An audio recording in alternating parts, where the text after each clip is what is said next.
Welcome to the Crazy Wisdom podcast. I've got Daniel Fried here, and he is 40,000 words into writing a book on consciousness, totalitarianism, archetypes, and religion. Welcome to the show. Thank you. So glad to be here. So, archetypes have been coming up a lot for me recently, particularly the shadow archetype that I think Jung invented. Actually, do you know Jung invented it? Is that? Yeah, that is right. Yeah. So what's going on with archetypes? You also told me last time we talked, you told me about a book that Jordan Peterson wrote. And I asked if it was dense, and you were like, yep, it's pretty dense. Yeah. Why do psychologists write dense books, but also kind of leave that out of the public YouTube media and other types of things? Yeah, I find it really weird that he doesn't go into the same amount of depth in his YouTube. He talks about a lot of really interesting topics in his book that he doesn't cover. It's like just covered on a surface level on YouTube. So as an example, so with the archetypes, I guess I like to think of them as behavioral algorithms encoded in a narrative, or maybe like empirically tested and compressed data sets that you can use to understand how society should act. So I guess I could give some examples. So a story, if you're like trying to analyze a story and what it means, a story means what it trains believers to do across generations. So for example, like if you have this story that people believe and they kill the father figure, right? And then havoc ensues. If they kill the father figure and then the havoc ensues, what happens is sorry, I got lost. No. What happens is that like additional value is placed on the father in the tradition. So, and if additional value is placed on the father, you can see that as in a patriarchal society, that's sort of a waiting for tradition or the established order within the culture over time. So then similarly, if additional value is placed on the mother, right? If the mother figure dies, then mothers are protected and more like enshrined. And then if they have more power, then since they give birth to the new generation like has more of a say. So you could say that like that's why like the father figure like represents like tradition and the mother figure represents like potential. It's not like an arbitrary like classification or archetype that the mother is chaos and the father is order. It's because of the implementation of the belief throughout generations. Implementation of belief throughout generations. I like that. And then it goes into patriarchal, the matriarchal. There's been a large division in Western culture recently, I think, starting with critical theory, which I would say probably overvalues the mother. Mother's pretty damn important. But also definitely like, particularly the French philosophers in the 1960s seem to have really thought that power is, in particular patriarchal power, is something that is evil. Yeah. What do you think? Do you agree? Do you disagree? What is there a balance between the two? I think like at least what the traditions seem to establish, and if we're to like rely on them to any degree, it's that like if the father represents tradition should be upheld, and chaos should be like defined as so inward that like evil is within the hearts of every individual. It's not like some outward entity. And individual's relationship tradition is that like he should outrank it. Wait, I didn't get that. What do you mean by that? So let's say like so we have like the mother, the father, there's also like a son figure, and the son is like the hero. And the reason the son is the hero is because he's who all the individuals like identify with or want to like be like. Right? So that's why the son or the hero represents the individual. So the interesting thing here is that like you can say like what is the relationship of the son to like the father throughout these like traditions, and it's always that the son outranks the father, outranks the established tradition. if that makes sense. So what that means is that like each individual should be transcendently valued. They should be valued more than the whims of the group. And this is something that we've had, like that are in some ways like our society depends on, because um like something like freedom of speech or presumption of innocence, these are ideas that like necessarily depend on the individual being valued more than the group. But it's a very anti-utilitarian idea, How is it anti-utilitarian? because it's very deontological, because um if a utilitarian idea is like the group is valued, like, and we can like make sacrifices to the individuals depending on like how much that helps the group. This says no matter what the group wants to do, like the individual is valued highest, and that's like a very confusing idea. Yeah, interesting. And that does not exist in other cultures, as far as I can tell. And I've spent a lot of time in other cultures. Buddhism is the most interesting one because there's no individual, but there's a lot of compassion, and there are laws. Even though I've spent a lot of time in a place like Thailand and practiced a lot of stuff there, I can't speak for the tradition because of the stories stuff that you're talking about so earlier. Is just the stories weren't in me at a very young age, where the stories of the West are very much in me, and so it's like such a large history. But the individual doesn't seem like it's there. It just seems like it's not the factor that it is in the West to have the individual. You wouldn't consider like Buddha to be like the individual in that story, or the hero in that story? Interesting. Well, he's definitely a hero. There's no question that he's definitely the hero as an individual. And there's John Vervaeke has a great quote about the Buddha, and he says part of this myth, part of this story that they have, which is now deeply synchronizing with the Western stories, is somebody comes to Buddha and he's like, after his enlightenment experience, and he says, "Are you a god?" He's like, "Nope." "Are you a man?" "Nope." So there's some sort of identity thing wrapped up in that enlightenment experience that that doesn't create an individual. I guess personally, I would think about it as an individual, just because he's the hero of the story, and so each individual wants to be like him, even regardless of whether he's an individual or not. Yeah, interesting. That makes sense. So he still represents that archetype. He still represents the archetype of the individual. Yeah, Interesting. that's what I think. I'm not. Yeah, no, good.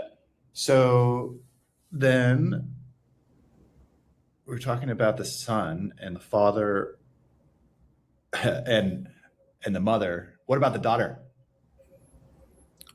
Yeah, I think just because societies were so patriarchal, like the daughter wasn't like a pivotal role, really. Like they just Only became mother. yeah.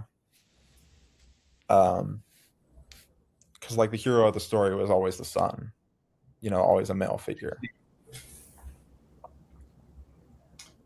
And that, from the Buddhist perspective, I just don't know enough about the gods. I've been looking for someone to do what John Vervaeke did for the Western traditions, but inside of the Eastern tradition, so I can get to a few more of the questions that I've been wrestling with for a really long time in this realm. But let's go more into the stories, the father and the son, the individual. Why are you so attracted to Jordan Peterson's work at this level? On the archetypes level? Yeah, let's go into the archetypes. Yeah. I think it's because he's talking about archetypes as a defense against totalitarianism. Oh, interesting. I like that. Okay. He's talking about not only like what these archetypes tell us about the mind, but also, which sounds like a really crazy thing when you say it out loud, but also like what these archetypes can tell us about how we should act, and using them kind of since you have a specific methodology for analyzing them. Oh, interesting. Using them in like a very algorithmic way to try to like understand different defenses against totalitarian Yeah, impulse. interesting. So, and the totalitarian stuff is so interesting because it all comes down to like totalizing ideologies. in my perspective, including like Hegel seems to be really integral. And I haven't read Hegel. I can't read him every time I try. I'm getting quotes from Nietzsche, which are really great now, just breaking it down into quotes. But Hegel seems to have created the conditions for these totalizing philosophies. And this is all according to John Vervaeke, although hopefully I didn't get his words wrong, but which led to the totalitarian 20th century Frankensteins that just were still in the wake of. And what does that have to do with archetypes? Has a lot to do with them. So I guess there's a few things I could go through. I'm just wondering where to start. So the first thing is that like if archetypes represent something as broad as tradition or something as broad as the individual, they kind of tell you like and if a story like shows that like evil is like relegated to like the individual, so that looking within themselves rather than looking toward the group, the archetypes give like a way of analyzing totalitarianism from a defensive lens. It's very in depth. It's just hard to like talk about it on the surface level. Because yeah, go for it.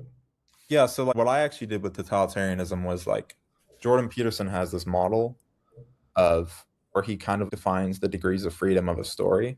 I like that. Yeah, and so he kind of models that there are like 4 degrees of freedom of a story. And so there's, do I have time to explain like what those might be? Sure. Yeah, so one of those might be like, you know, a story has like some starting point, some present as it's made manifest to you. So that's what he calls what is. And then a story has some ideal future, or some valued future, and that's what he calls what should be. And the idea is that like these have to be 2 independent components, because for a conscious being to experience something as new, right? What is going to be reduced to what should be, because then if I'm going somewhere and that place happens to be new, I'd have no way to recognize it as new. So okay, so we have what is, we have what should be, and then any new experience that the conscious observer kind of moves into, there needs to be a differentiation between what they've seen before. And that's the part of a story, or that is a story. That's what a story does for us. Yeah. The idea is that like you just have to have the like 2 independent things in the architecture. And then I like that. The thing that you need is a path that you take from what is to what should be. And the interesting thing about a path is that like, and then all together with a what is, what should be in a path, you have a story. And the interesting thing about a path is that like a path itself is the sub-story. So, you know, so you got this hierarchy of narratives. And that's how he tries to describe the mind that way. I love the philosophy and psychology always overlap. Yeah, and there's no like you can't be a psychologist without it being a philosopher. It feels Totally. like yeah. But there's a lot of them out there who are not philosophers. It prove a lot about, you know, psychology on its own. What's that? Say that again. What? I didn't hear. Prove a lot of meaningful things in psychology on its own. Yeah, it's part of the story thing. The philosophy. Like, go for it. What Peterson does is like what he derives and maps a meaning from the top down, which is like this hierarchy of narratives, and how you can conceive of the mind in that way. Like when I see this piece of chalk or whatever, like it's like it's like even this is a micro narrative, which is like I'm not seeing chalk, I'm seeing something I can write with. Yeah, interesting. So, but he also like derives it from the bottom up in his psychometric work and his where in his like more empirical psychology work, where he kind of does this factor analysis on different elements and shows that like personality is an emergent property. Emergent in the sense of it has a property that like the individual components don't have. Does that make sense?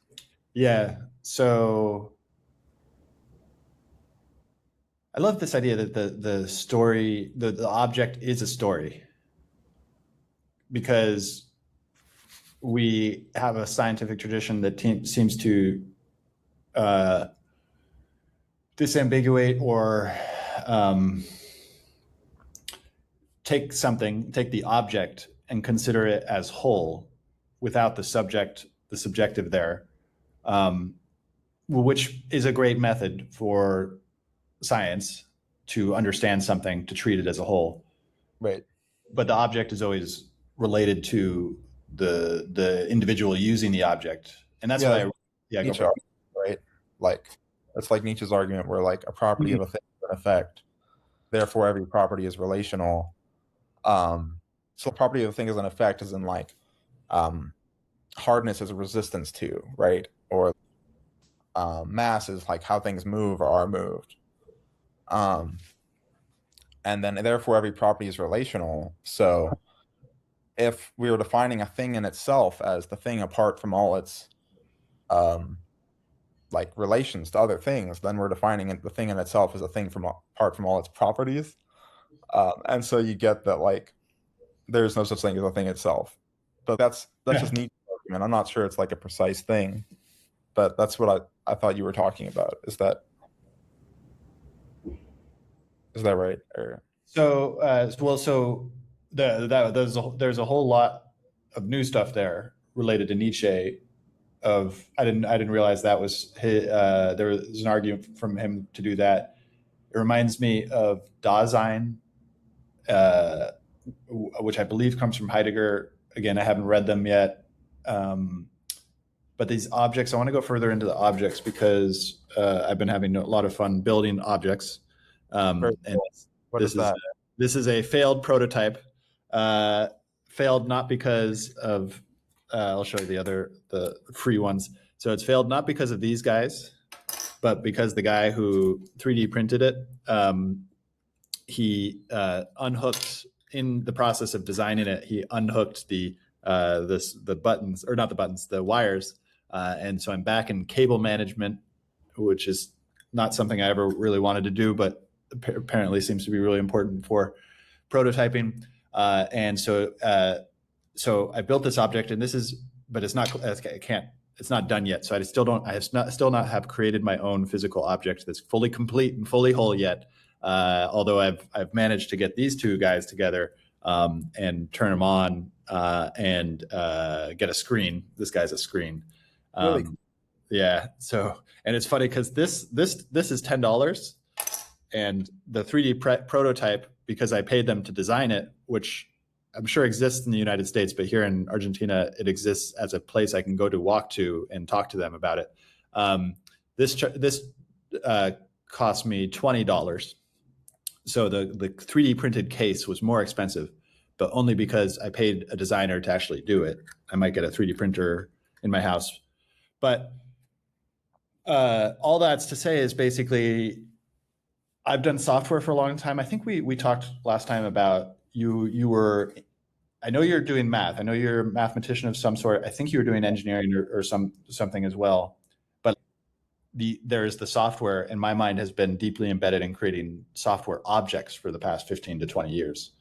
And now there's this whole new world opening up of physical hardware objects. And I really like that because it's so much easier to get the idea across. Yeah, we just went on a lot of different places. Yeah, and I do want to go into the math as well. I would love to actually like go and deeper into your experience there and how that leads into where you've gotten yourself today. Yeah. But what anything you want to respond to in what I said? I guess if we're talking about the thing in itself, like there's, I guess, so the thing in itself, there's a few ways to think about it. Like So there's this archetype there, but beyond the mother, the father, and the son, there's this archetype called the absolute. Hmm. Um, and the idea of the absolute is that it's like take an object independent of a perceiver. Well, at what time does it exist?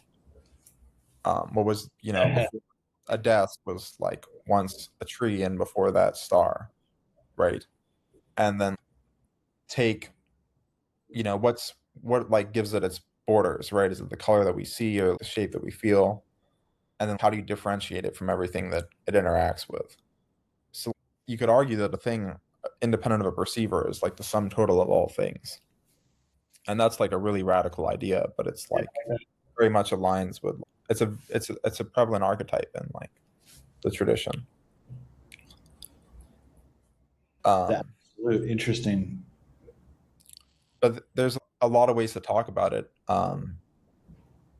So it's really weird because you can't talk about it like directly. Because it's not an object in the traditional sense of object. Exactly. You can define it as a limit of withholding. So if I have Limited withholding. a limit of withholding. Okay, interesting. Okay. So if I have like you have a frame, right? And relative to like absolute reality, you can talk about how your frame changes. Like if something changes with the framer, so then you could withhold that thing. And so you can talk about, if you withhold properties, you can talk about what the absolute isn't, so to speak, right? You can say like since like it like exists across time, it doesn't have form. But I wouldn't say that it's very complicated because I wouldn't say that it has a property called formlessness. Does that make sense?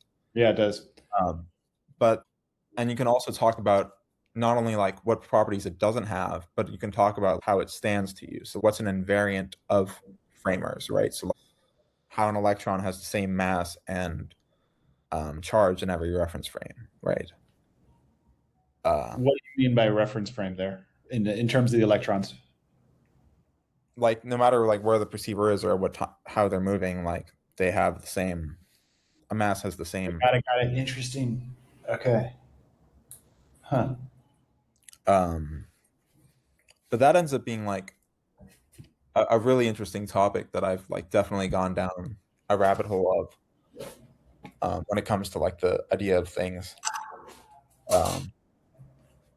And that actually led me to my, how I tried to prove that like we can't like represent consciousness.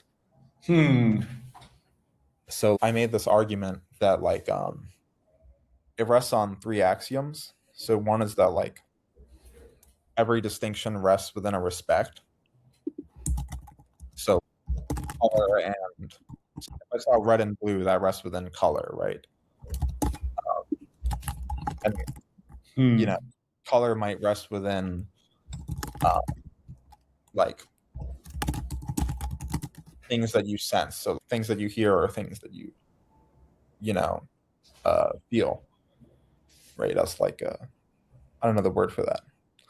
But the idea is that like every distinction rests if you assume that every distinction rests within a respect, and you also assume that it can't be circular, like you can't go from color and red, are part of color, and color is part of color is part of red and blue again. Got it. Interesting. Yeah, no, there's a hierarchy to it. It can't be circular. There's is like a legitimate hierarchy. And then you say that like for consciousness, it tells us something about the distinctions that we're capable of making. It tells us something about our capacity to make distinctions. Then you can show that like you can't hold the representation of consciousness. And it's really an interesting argument because the self-referential part of it doesn't actually destroy it. It's like it's the fact that you can like ask a question about whether or not you're conscious while you're conscious. But that, if you're asking the question, doesn't that mean that it's true? Yeah, but the fact that you can ask like about the limits of your consciousness while you're conscious. So I guess I could like give you like a proof sketch of the thing. So the first thing I do is I show that like there are certain types of subsets within respects that like have to have a ceiling, that can't have a ceiling. Does that make sense? So there's no like most general respect for the thing. Subsets. Like if So you think about respects in like the linear algebra sense, like where they like span. no. Wait. So okay. So linear algebra subsets. What is a subset in linear algebra? Oh, like a subset is just like a part of this, a part of the whole space of respects. Got it. Interesting. So if you think about a part of the whole space of respects, there's some parts of the whole space that don't have a ceiling. Got it. And then you can show that like it's called the diagonal argument. It's like a very popular thing in math. It comes from Cantor's diagonal argument, where he shows that like an uncountable set, the real numbers are uncountable because they can't be mapped, because he shows like it's a weird thing. But the idea is that like, you take the total representation and you use the fact of its totality against itself. So what you do is like let's suppose you have a representation of consciousness. You can show then that like there's a distinction you can make that like would imply that it has to be a top in a subset that can't have a top. So that's basically the proof sketch. And have you created diagrams for this? Have you created art? What you just said, or is that purely logical linguistics? Logical, yeah. That would be cool to create a diagram. But one thing I did was like I realized like some people might not like those axioms, right? That like every distinction rests within a respect, or that. Who wouldn't? I guess you could get to like, I don't know. It's hard to argue against it personally, but I feel like I feel like someone might, and so I decided to like do a bunch of cases of all the different things that a world could be. Like there could be floorless respects, or there could be floored respects, or there could be circular respects, and things like this. And I showed like what case would have to be true in order for you to be able to have a representation of consciousness. But ultimately, it said you can't represent it, right? In that case, in that one case, with those axioms. But if you can't axioms, then you can. But like there are only specific axioms in which you can represent it. Okay, I love the axioms too. Sorry, I was then going to say how that relates back to the absolute, because like that was the whole idea. The idea was that like if distinctions are respectless, right, then you have no way of reaching the absolute directly, right? It has to be a limit of withholding. But yeah, that's kind of this basic idea. There's more to it. Very cool. Sorry, I hope I didn't lose you. I know I went down. I got it. There's various relations to the absolute that I'm trying to think through. One of which is just it's absolute. So, and it feels like the absolute comes from the Western tradition, that there is an absolute in Buddhism, there is an absolute in Taoism, but very is the Tao. Is the Tao. Yeah, interesting. Like the Tao that can be told is not the eternal Tao. Yeah. That's the same as saying like the absolute is outside any finite frame that you impose on it. Like you don't confuse the moon with the finger pointing at it. Yeah. And then as nameless, it is the origin of all things. As named, it is the mother of 10,000 things. I love it. Back to the mother. That is the same mother, right? So as nameless, it is the origin of all things, right? Like that's the Tao that we can't talk about, right? The absolute that we can't reach from except by talking about it as a limit of withholding. But as named, it's like it's chaos, like what's outside of our frame that we can't articulate, that we can name, sorry, but that we don't know yet, is like is the great mother. That's chaos. And so that's only the mother of 10,000 things. It's not like the absolute. Do you get that? Does that Yeah. make sense? Yeah. Like tons of stuff where you can prove properties about the absolute and they end up lining up, for the most part with the Tao. Like it's empty is like another one, or formless. Does that make sense? Yep. Kind of a wild thing to say. It's not like that. It's just a weird thing. Yeah, it's just weird. I like that's a good way to put it. Which I don't know if it's important. It's just a weird coincidence. well, yeah, well, so weird is an interesting word because it comes from the Scandinavian Germanics, and it means like fate, someone who can work with the synchronicities and the serendipity that come from fate. And it's pretty weird. And we're in a very weird time. Yeah. And how that relates to the absolute. I like this this sort of framework because I agree that you can't formalize consciousness. I think this is why John Vervaeke goes for relevance realization. It feels like that's why he goes down at this word, which is relevance realization, which is that's the closest we'll get to that frame of absolute consciousness. Is that similar to what Peterson does with narratives? I'm not sure. So relevance realization comes from the Awakening from the Meaning Crisis. There's 50 episodes on YouTube. It was one of my most repeated. Actually got it from a podcast guest in 2018 who I should reach out to. So it basically, he lays out his scientific argument for relevance realization. And he goes through the entire history of cognitive science as a discipline. And then by the 25th episode, he starts to get into the actual science of it. I picked it up again for the relevance realization, he was talking about the definition of rationality. And so a lot of people think that Vervaeke is sort of very tied up with Jordan Peterson in this really interesting way. And they're thought partners. They've been thought partners for a long time, it seems like. And so this relevance realization is like, I think we were talking about it earlier of the, I can't remember now, but the sort of as we're moving, the newness and the software, the newness in the stories. It's like a new thing. It's like what is relevant to us in our immediate environment, and we can do that, but we can't model consciousness. Like it's beyond our ability to model consciousness, right? Okay. Yeah, and you wouldn't even know it if you did, right? It's uncertifiable in a lot of ways.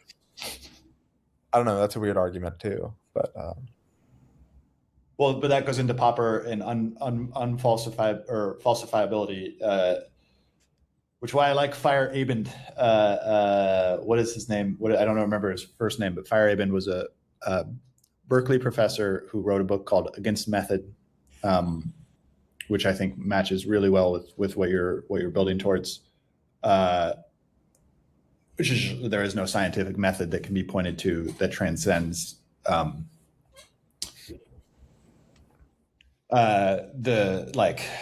goes back to the object subject stuff as well. Okay. If you have anything, what do you? Yeah.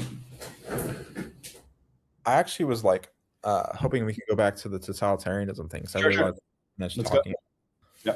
Like we talked about those three elements of the architecture, right? The what is, the what should be, and the path. There's another element called like the unknown or chaos. The idea is that and this is all derived as what are the minimal requirements for like a model of consciousness. And so you would need to have the unknown because consciousness requires limitation. So the argument there is that if I was all powerful and all knowing, I would have no vantage point with which to orient my story. If chess pieces could move anywhere, you wouldn't have a game, right? So you need some kind of constraint. And so that's the fourth element of Peterson's like kind of model of consciousness, we could call it. I only call it a model of consciousness because there's so many things he ends up like proving like about that architecture that make it meaningful and relate to our experience. But then what I did was I took that architecture and I said like, well, like you can take this architecture and you can apply it to a group as well, right? Because a group has a story. So we can talk about the degrees of freedom of a group's story. And then we can talk about if I hold one element of the group story invariant and say like, what does it mean for this element of the group story to be invariant as each individual story changes? That gives you a category of totalitarianism. Oh, I like it. So it goes back to that the collectivism, right? That's where collectivism becomes the totalitarian mechanism. What do you mean? Sorry, I didn't follow. So you said an invariant. I see what you're saying. I see what you're saying. Yeah, there's a bunch inside the group. There's a bunch of individuals. Those individuals are part of the group because of a story, and then the story has invariance in it, and the group formation solidifies around those invariants. And depending on those degree of freedom within that, like that group narrative can turn into totalitarianism. Is that what you're saying? Perfectly said. Okay. So then the idea is like, what are those categories that you end up deriving? So they would first be like, if we went through like each of the four elements that he derived, right? Like you could think of these as factors. You could take like the first one we could say was like, what do we do about the boundary? So, or the unknown, right? So that's like the domain of understanding. Let's keep that invariant relative and say like, what happens if the domain of understanding like remains fixed? As individual means their what is, ends their what should be, and path their ability to like execute those means changes. And so that's kind of saying like what is like that category would be like belief independent of personality. Belief independent of personality. So when it's like orthodoxy or like egregore. Have you like the term egregore? Have you heard egregore? An egregore is like it's basically when a mind virus takes over a group of people, and the mind virus destroys the individual's capacity to respond outside of that group. Does that make sense? Yeah, it makes sense. That's really interesting. Yeah, that's a cool term. Yeah, and one of my previous podcast guests, who I think my now most interviewed guest, his name is Aaron Lowry, and he talks about that as the sort of difficulty of our age is that the egregores are in control of a lot of group ideas. So which is always such an interesting thing because we got the democracy thing and the representative government. I love representative government. I like the US's version of representative government, although it's certainly taking a beating these days. Yeah. But the collective nature of representative government really kind of screws with a lot of things. That's the main thing I'm trying to figure out right now is just how the nation state evolves with these new technologies that are coming down the pipeline. Yeah, I mean, like it's really a volatile environment right now. Yeah. People, like I don't know if they're just gonna end up banning it eventually or what. I don't think they can. You don't think they can? Like that it might just become like a military asset or? Well, they can do that for any new state-of-the-art model, and China just talked about that they're starting to do the same thing that the U.S. government is doing in terms of limiting it. U.S. government's going for KYC. I just recently lost my Facebook account, my Instagram account, because Meta required KYC, and and I just know that they're not a trustworthy company, and because the last 5 years they've gotten into a lot of trouble for KYC, and not to mention a whole bunch of other things that they've done. So I've lost my accounts because they demanded that I do KYC in order to interact with the accounts, and I just said I'm not doing that anymore. I know that they changed the Supreme Court. Not Meta didn't change the Supreme Court, but there's a Supreme Court ruling in 2025 that allowed Meta to do KYC. Well, that allows any digital company, including Uber and other ones, to do KYC. One of my friends recently got KYC using Uber. And so that's coming for AI. So it might become citizenship based. It might become only KYC if you start to, go into weird, forbidden knowledge, which the military industrial complex doesn't want you to have. Maybe for good reason. But I don't think they can ban it outside of the United States or outside of China. I don't think either China or the United States can ban it. And since they're no longer really allies anymore, if they ever were, it's going to be really hard to put this back in the box. I think it's out there. And already with the current generation of LLMs, and they're already open source. So it's like they're already out there. You can't put that one back in there. Yeah.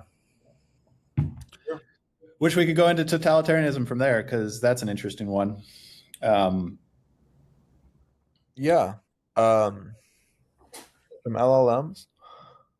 I guess I could finish up the categories real quick. The remaining categories would be like hierarchy, independent of other elements, and then utility, independent of other elements, and then inputs, independent of other elements.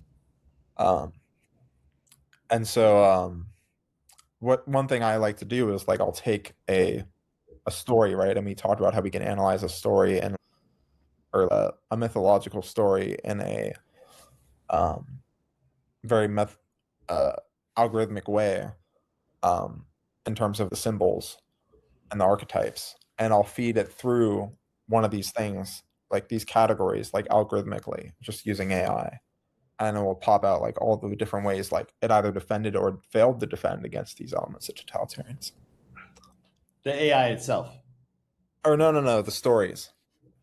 Oh, got it. Yeah, because you view stories in an algorithmic context. Yeah, so I use them I plugged it into the AI, and I asked it okay, what are all the ways that this story interpreted as what it means if a believer believes it over generations. I like that. What does that what does that entail for under these categories of totalitarianism? Does it defend against, or it failed to defend against different ones? And it's really interesting what comes out. Interesting. So each belief, and that goes back to the degrees of freedom. There's the degrees of freedom from the about or relative to how much the stories are believed within a group or an individual. Sorry, I just have to think about that. Relative to how much the stories are believed. I think I see what you're saying. Yeah, that makes sense. Yeah, because you got the individual. The individual has beliefs, and they're tied to the groups in the belief, and the collectivism and the totalitarianism definitely seem to be around that egregore, where it's just kind of out there in the story space, and it's just going from mind to mind. It's pretty crazy that it's all set up like that. And then so there's the degree of belief in those stories, and the degree in faith, I think, probably is a more interesting avenue. Faith in the stories. What do you think about faith in the stories versus belief in the stories? What do you mean by that? So what is faith and what is belief? Belief seems to be propositional. Faith seems to be more emotional, seems to be more fundamental.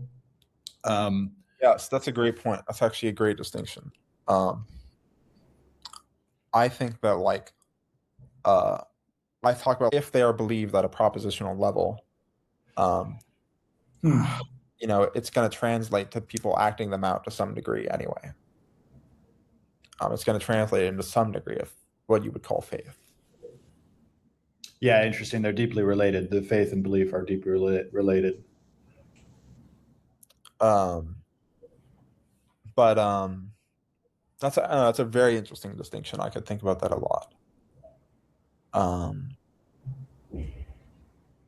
Yeah, I have to think about that one. That's a great thing to think about. Yep. All right, for the next 5 to 10 minutes, let's go into math. What is math? What drew you to math? Math. When did you start doing math? Um, how how does it relate to this philosophy? Yeah, so I originally was into computer science, and then what happened, or it's at least what I wanted to study, and then what happened was I got this like wrist injury, and so I couldn't type anymore very well. And Huh. so all I did was then I decided like, what's the closest thing I could get to CS? Well, it would be math. Um, and Wait, math requires less hands? yeah, they allowed me to write on a whiteboard for my homework. I just I use love my shoulder, if that makes sense. And then I'd take a picture of it. So it was that. like Cool. it was a lot easier. Um, yeah, that sucked. Yeah, yeah. But yeah, I got really into it because um it's very structured in a lot of ways. So it's like it's more structured than a lot of the stuff I'm working with now. Huh.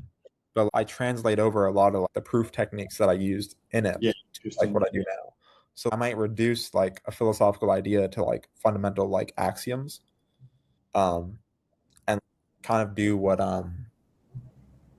who's that guy that did there was this one mathematician like David Hilbert who Huh. like he took um Euclid's like um kind of like methodology for a certain thing and he like abstracted it away like just via like um is maybe not that important, but like, via like rigorous axioms. Uh, and that's how he was able to develop like basically the math that you use for quantum mechanics and stuff like that. Mm. Um, just by abstracting away enough. And I think that's like a very, very important thing to like a very important like kind of method to use when like analyzing philosophy, right? Because then you can get to some really unintuitive things, Hmm. the things that still make sense under your axiomatic framework. That's interesting. Who is David Hilbert? Do you know his history? How did he get involved with Euclid? He's just the like um like he's just an inventor of a lot of things in math that are named after him, essentially. Yeah, I've heard of Hilbert space. Hilbert space, yeah. Yeah. Um, so a lot of stuff, really. I don't know much about him specifically. I just know like that one story about you know his technique for defining a Hilbert space. So he's a German guy. Uh, invariant theory, calculus of variations, commutative algebra, algebraic number theory, foundations of geometry. So how? So and from 1862, he was born in 1862, died in 1943. So right around that revolution in terms of quantum mechanics and stuff like that. Yeah, it was a little earlier, but Do you understand quantum mechanics? Like what is going on? Why it's just electrons? no, There's I just know electrons. I know very Okay, little. I just know all the math behind it. the math behind it. um, So my uncle's a physicist, and he's like super good at this stuff, and he'll always talk to me about it, and he'll totally lose me. because he's a physicist, he's doing quantum physics, but you've got the math that. Do you know anything about von Neumann? Yeah, he's great. He seems Yeah, like an interesting fellow, like a total polymath. super genius. Like Yeah. must have had like an IQ of a ridiculously high IQ. Who knows what it was? And he's Um, got von Neumann computers. he did everything. Just like like so many wide ranging stuff from like computer science to. I did a lot of theoretical computer science personally in What college. is that? What is theoretical computer science? Mostly it was like combinatorics.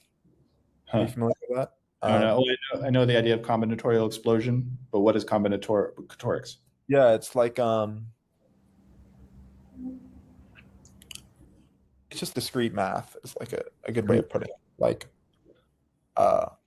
you're still like relying on like certain like infinite objects. Um, or you talk about, you know, certain things as having like, you just, I don't know how to even define discrete math. I've done a lot of it, but I should be able to define it. No one's ever asked me to. Um, I'm sorry. Yeah. Well, and But like yeah, go for it. the other element of that I did a lot of was like complexity theory, which was um, like can you reduce like these really hard to solve problems to like tractable problem to like to be like easier to solve, essentially. Can you take a problem that you could like takes exponential time to solve and reduce it to something that takes less time to solve? So it's like very algorithmic. Very algorithmic. Yeah, this is I want to understand more about what an algorithm really is, but we will save that for another show. Thank you so much for coming on the show. Yeah, thank you so much. So, well, let's take another like 5 minutes on the name, because you said you don't have a name yet. Do you have any ideas for a name? No idea. No. It covers so many random things that like it's hard to Yeah, interesting. all together because they're all connected in some way, but it's hard to like. Combinatorial explosion of the absolute. Sounds like a good one. Yeah, cool. But where can people find where you write? Are you writing now? Or it's personal. Yeah. But when I have something, I'll let you know. Yeah. So if anybody wants to reach out, please just send me a DM and we'll see if Daniel wants to meet. Thank you so much. Thank you.